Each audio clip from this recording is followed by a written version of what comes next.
తెలంగాణ రాష్ట్రం వికారాబాద్ డిస్టిక్ తాండూరు నియోజకవర్గం యాలల మండలంలోని ఆజీపూర్ గ్రామానికి చెందిన నిన్న ఇద్దరు దంపతులు బస్సు ప్రయాణంలో చేవలలో మృతి చెందడం జరిగింది. ఆ ఇద్దరు దంపతులకి ఇద్దరు కూతుళ్ళు ఉన్నారు.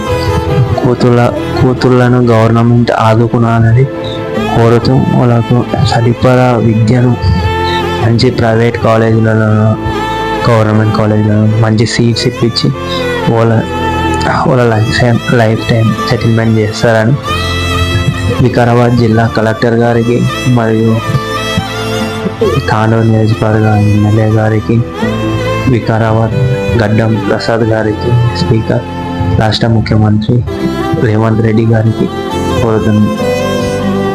ఇద్దరు పిల్లలు అనాథలైపోయారు. పిల్లలకు ఎడ్యుకేషన్లో మంచి సీట్ ఇప్పించగలుగుతారని కోరుకుంటున్నాను.